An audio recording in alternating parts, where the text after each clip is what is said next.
All right, thanks everybody for coming so much.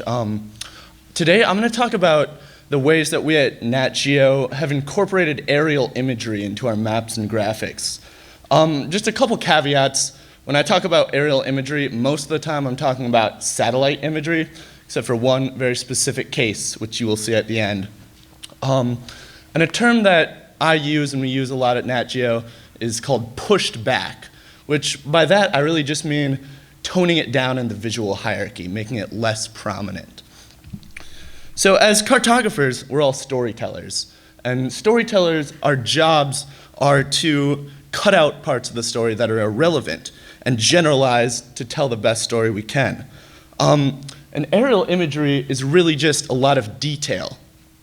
So you can see in this globe on the left here, it's really generalized to be able to show exactly where the country of Tanzania is. Whereas here, it shows literally everything in the world. You can see clouds, you can see land cover textures. So if I was going to tell you a story about my day, and I talked about brushing each individual one of my teeth, that would make for a terrible story. But however, sometimes detail can be very important in a story. If I'm a dentist giving a report on each individual one of my teeth, it's important to show that. So I'm just going to talk about a couple of examples of where we've used aerial imagery. Then I'm going to take a deeper dive into how we've manipulated the imagery to be able to tell the story we can on a couple maps that I've made recently. So this first one was in our September 2019 issue. It's a map about an Arctic expedition. And as you can see, they're really using a background here that shows some texture. It's aerial imagery. But the first thing you see on this map is not the aerial imagery. The first thing you see is the route, which is the most important thing of the story. The aerial imagery really just provides some context for the landscape. You can see, there's ice in the top left corner, and all the labels are still readable on top of it, at least on my screen. I don't know about the resolution of this one. This next example here is a much larger scale. This was a map about heat index in DC that came out in the August issue. As you can see, the first thing you see is this raster data of hot versus cold. But if you zoom in, you can see there's a faint urban texture here, which really gives us a context for what's going on in the background. It's just an aerial image multiplied at about 20% opacity over the top of it.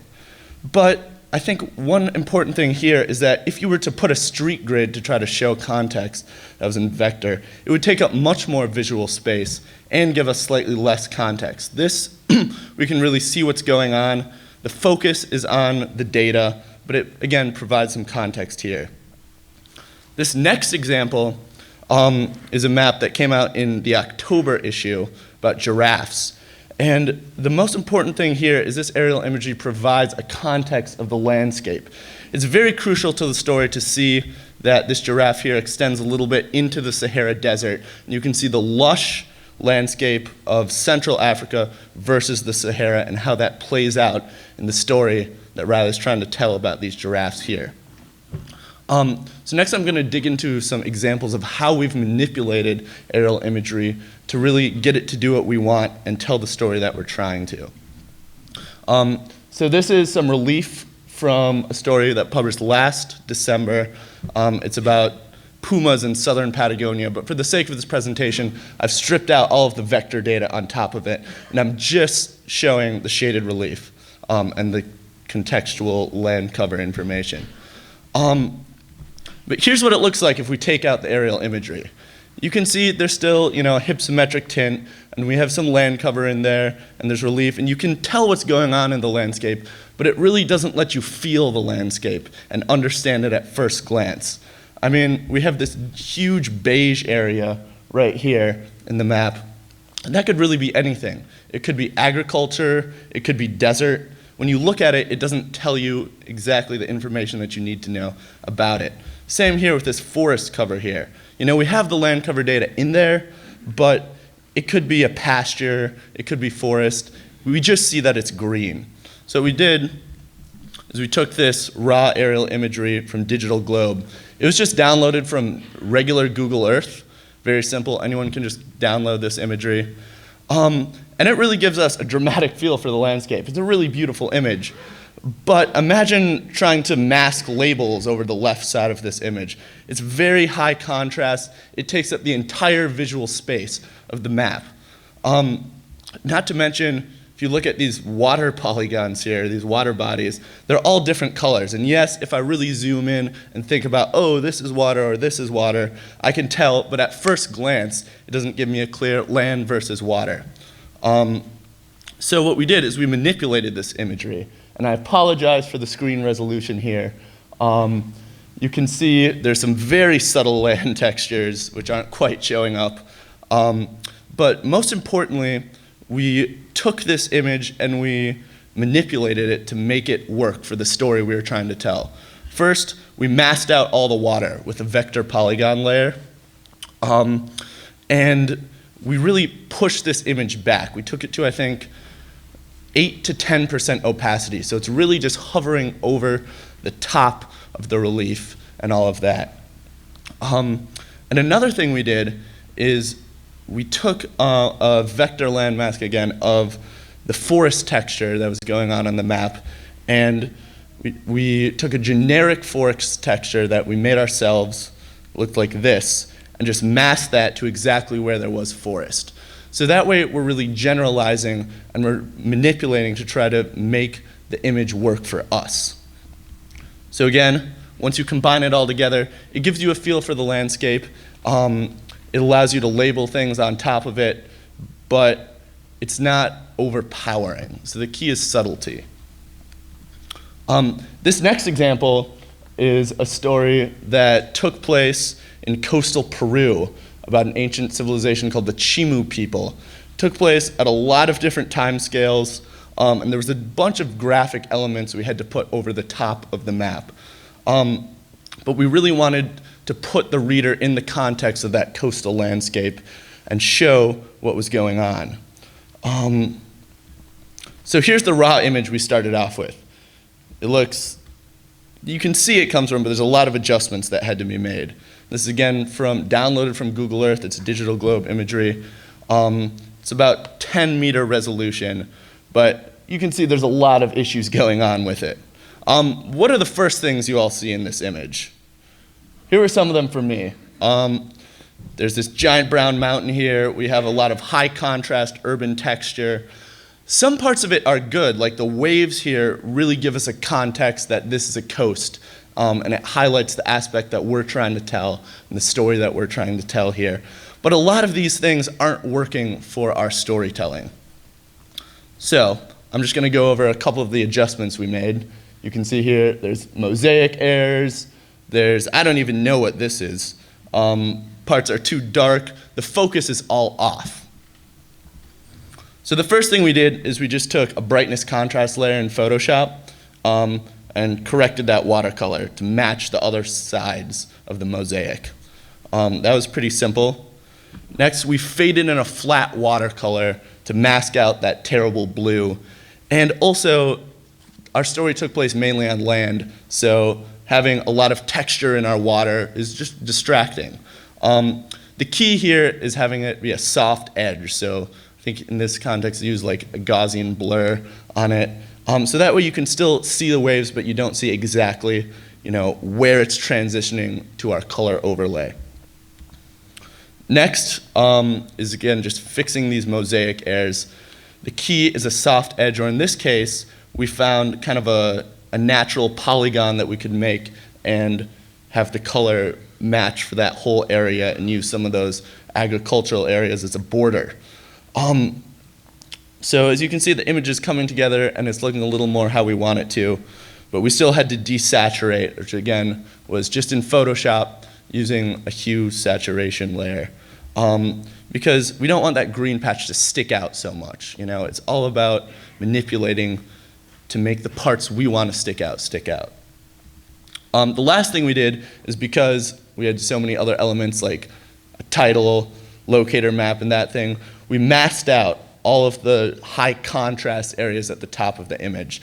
And that was simply done by picking up this desert background color here and just overlaying it over the top. because we didn't do it all the way because we still wanted to provide a little bit of context of what was going on in the background landscape, but we didn't want it to be the focus. So if you look here, you can still see that there's a city and a giant brown mountain there, but it's not the first thing you see. It's secondary contextual information. So once it comes together, you can see all these crazy elements that happen at different time frames and other parts of the story fit on top of this imagery, and this imagery acts as a base. It gives you the information you need to, but it's not overpowering. So this next example here was a map that was done for web that came out pretty recently, I think this past September. And as you can see, there was a lot of things going on in the map here. We had, to explain the city corridor, range, sightings, but we still needed to give readers a feel for the landscape. That was a crucial element of the story, seeing what areas were, dominated by humans and what areas were more natural. But if you look at this, you can barely tell that there is any texture in it. But as you can see, the texture plays a pretty big role when it comes to it. There's a lot of requirements we had for this map. One important part is that because it was a web story, it was going to be sitting on a white background. So we wanted the map to blend effortlessly into that white background. We didn't want to have a giant box. So that way it can kind of interact with the other story elements, like the text of the story and photos, a little bit better. So stripping out all of the vectors again, here's what it looks like. I'll just toggle back and forth a couple times. You can see it becomes a lot more flat when we take out the imagery. This way, you can see there's some textures here that really suggest that it's forest color or, a lot of different natural scenes rather than just putting a flat green polygon and saying, this is natural. It really makes you feel that it's natural rather than having to read that. So here's the image that we start off with. This actually isn't a raw image. It's from Green Marble, which is a color-corrected composite of MODIS, which is a satellite, and it's around 250-meter resolution. There's a lot of good parts of this image, and it's a very beautiful image, but again, it doesn't work towards the story we're trying to tell. I know the first thing that I saw in this image is this vivid ocean color, which is really great, but our story took place entirely on land. Another issue we have is the mangrove area here, which really doesn't provide a big contrast between land and water. So what we did is we took a 200 million vector landmass, draped it over the top of it, and took out the water entirely. That way it could just be white, it could blend in with the background of our page. We have a slight outer glow to suggest it, and we took that back to about 40% opacity. So this background land almost becomes like a polygon, but it really shows that texture. So I'll just show you kind of how we built up. There's our polygons coming on, and then when we add in all the layers, you can still see everything, but it provides you a context of the texture and of the landscape. So that's what it looks like when we have over it. And just for fun, here's what it would look like if we put only just the raw image on it. You can't even read most of the labels or see that there are polygons to read in there. It just shows how important manipulating and pushing back this imagery is. So this last example is kind of an interesting example. This was for a story about someone who climbed this mountain with no ropes. But one hard part about it is this was for a fast news cycle, and it had to be done within 24 hours. So we didn't have the time or the data to fire up Natural Scene Designer and get some crazy oblique perspective. And we had a lot of different constraints. We wanted to blend in with the page again and do all that and show all these complex routes up. But luckily, we had this photo that someone had taken. So this is what we started off with. The entire graphic was made off this photo. But again, this photo is a very beautiful photo, but there's a lot wrong with it. A lot of shadows, this crazy awesome sky, but we don't care about the sky when we're climbing a mountain.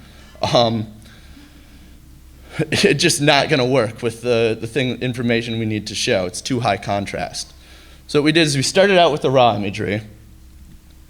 Next, used the sticky selector tool in Photoshop and cut out the background entirely. That way we have a sharp contrast. Next, we just pushed it back a lot. I think we took this opacity to about 50%. And now you can see vector elements on top of the mountain. But we lose a little bit of that, the rockiness, seeing those peaks and valleys and everything. So an important step is increasing the contrast, which again was a brightness contrast layer. And now you can see those textural details a little more. Lastly, we desaturated it because we wanted our vector polygons to show up on it and really stand out, and also make it clear that this is not what the mountain looks like. This is a manipulated photo. Masking out the foreground, again, the key is a soft edge, and that gets rid of all those details we have there. And last, we added in a bit of background. So this background actually comes exactly from the image, but we overlaid some color on it because, again, it's really not important. We just want people to see that this is not a mountain floating in the middle of space. It doesn't matter that there's a lake back here and stuff like that. It's really all about putting the main focus of our story in context. So I'd say the most important thing is when using aerial imagery and cartography and graphics, you really have to design that aerial imagery just like you design any other map layer. And that way you can achieve something that goes with your story and is readable and gives you a good context. So thanks, everyone.